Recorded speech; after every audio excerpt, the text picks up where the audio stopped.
Gadgenagar police station हद्दीत घरफोडी प्रकरणाच्या अवघ्या काही दिवसातच छडा लावत पोलिसांनी 2,55,000 रुपयांचा मुद्देमाल जप्त करण्यात यश मिळवले आहे। या कारवाईत आरोपीला ताब्यात घेऊन त्यांच्याकडून सुमारे 17 ग्रॅम वजनाचे सोन्याचे दागिने हस्तगत करण्यात आले। फिर्यादी संगीता राजू सावडे राहणार संत कबीरनगर अमरावती यांनी आपल्या घरातील सोन्याचे दागिने डब्यात ठेवले होते। त्या कामानिमित्त बाहेर गेल्या असताना अज्ञात चोरट्यांनी घरातून दागिने लंपास केले।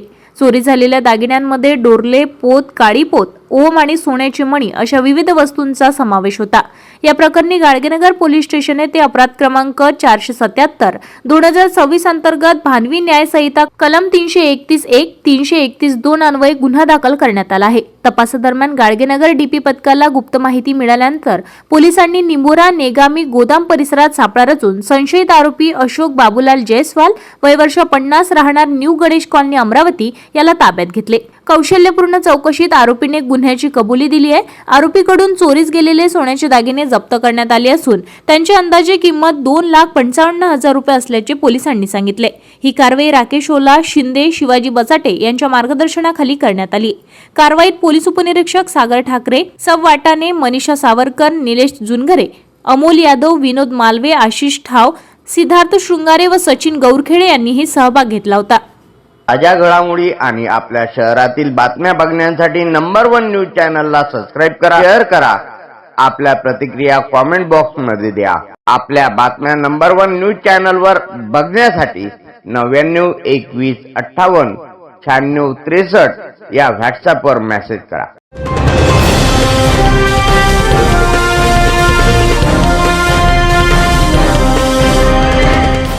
अमरावतीकडून कारंजा दिशेने जाणाऱ्या अवैध गुटखा वाहतुकीवर मोठी कारवाई करण्यात आल्याची माहिती समोर येत आहे। हायवे पोलिसांनी संशयित वाहनाची तपासणी करत मोठ्या प्रमाणात अवैध गुटखा जप्त केल्याची प्राथमिक माहिती मिळत आहे। सदर कारवाईमुळे अवैध गुटखा तस्करांमध्ये खळबळ उडाली असून पुढील तपास सुरू आहे। या धडक कारवाईमुळे हायवे पोलिसांच्या कार्यपद्धतीचे पुन्हा एकदा कौतुक होत आहे। ताज्या घडामोडी आणि आपल्या शहरातील बातम्या बघण्यासाठी नंबर 1 न्यूज चॅनलला सबस्क्राइब करा, शेअर करा, आपल्या प्रतिक्रिया कमेंट बॉक्स मध्ये द्या। आपल्या बातम्या नंबर 1 न्यूज चॅनलवर बघण्यासाठी 99 21 58 96 63 या व्हॉट्सअपवर मेसेज करा।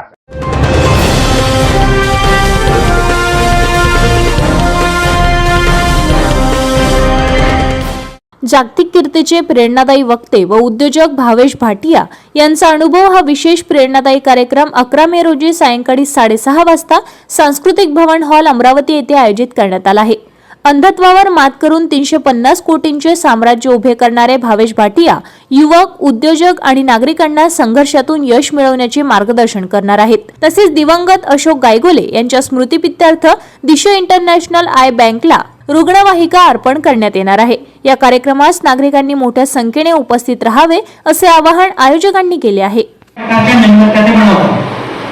कलरफुल, रंगीत आणि फ्रॅग्रन्स सुगंधित आणि त्या मेणबत्त्या एवढ्या आहेत की 70 देशांमध्ये एक्सपोर्ट होतात। सचिन तेंडुलकरचा वाढदिवस भावेशच्या मेणबत्तीशिवाय साजरा नाही होत। आता अंबानींकडलं जे लग्न झालं, मोठं लग्न, त्या जवळपास 1,40,000 गिफ्ट पॅकेट जे आलेल्या पाहुण्यांना दिल्या गेले ते सगळ्या भावेशच्या दिव्यांग मित्रांनी याच्या कंपनीद्वारे बनवलेले ते दिले आहेत। आणि अतिशय खुद्दा तो म्हणतो की आम्हाला दान नाही पाहिजे, काम द्या। एक वेळा त्यांना अंबानीने त्याच्या कामाचं कौतुक म्हणून 51 लाखाचा चेक दिला। हा पठ्ठा एवढा खुद्दा की त्यांनी चेक वापस केला अंबानीचा आणि त्यांना म्हटलं की मला दान नको, मला काम द्या। आणि त्या बदल्यात रिलायन्स इंडस्ट्रीचं 85 कोटी रुपयाचं काम पुढच्या काही वर्षात मिळतं। ही जी त्याची उद्योजक दृष्टी आहे ना, ही म्हणजे जेव्हा मला सुद्धा माहित नव्हतं की एवढी मोठी उपलब्धी आपल्या गावात आणि अमरावती शहरात येत आहे आणि हे सर्व शाश्वत कन्सेप्ट स्कूल करत आहे। ते नेहमी चांगले उपक्रम करतात।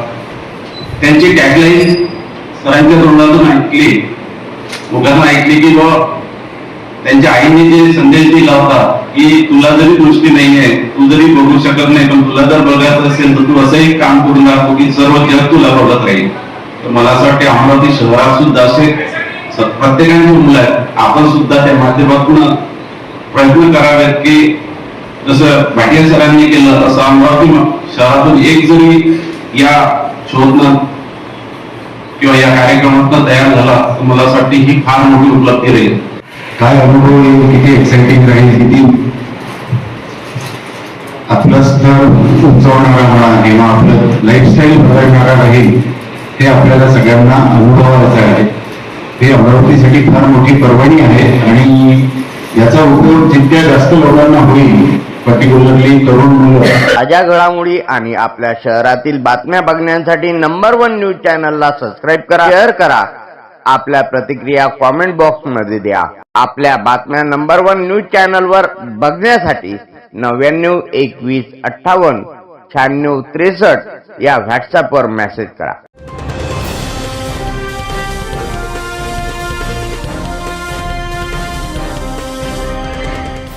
वडनेर गंगाई येथे महिलांनी एकत्र येत शेती विकास आणि समृद्ध शेतीच्या उद्देशाने फाउंडेशनच्या कार्यात उत्स्फूर्त सहभाग नोंदविलाय. ग्रामीण भागातील महिलांनी एकत्रितपणे शेती, बचत, स्वावलंब आणि आधुनिक कृषी पद्धती यावर भर देत गावाच्या प्रगतीसाठी प्रयत्न करण्याचा निर्धार व्यक्त केलाय. या कार्यक्रमात महिलांनी एकत्र शेती, समृद्ध शेती हा संदेश देत परस्पर सहकार्याच्या माध्यमातून शेती अधिक सक्षम करण्याचा संकल्प केलाय. कार्यक्रमात महिलांच्या सहभागामुळे उत्साहाचे वातावरण निर्माण झालंय. कार्यक्रमाला वाघनकचे संपादक नितीन पाटील मुळे, मालाताई डोईफुळे यांनी प्रमुख उपस्थिती लावली आहे. तसेच प्रज्ञा गोरे, ममता बोंद्रे, संगीता मये, भाग्यश्री गुंडसर, मंजुताई गुंडसर, श्याम खंडेलवाल, मई देशमुख, गिलोणताई, अर्चना देशमुख, पल्लवी घटाडे, मीना घटाडे आणि भारती गाटरे यांनी सक्रिय सहभाग घेतलाय. यावेळी महिलांनी शेतीसोबत सामाजिक बांधिलकी जपत गावाच्या विकासासाठी पुढाकार घेण्याचे आवाहन सुद्धा केले आहे. ताज्या घडामोडी आणि आपल्या शहरातील बातम्या बघण्यासाठी नंबर 1 न्यूज चॅनलला सबस्क्राईब करा, शेअर करा. आपल्या प्रतिक्रिया कॉमेंट बॉक्स मध्ये द्या. आपल्या बातम्या नंबर 1 न्यूज चॅनलवर बघण्यासाठी 99 21 58 96 63 या व्हॉट्सअपवर मेसेज करा.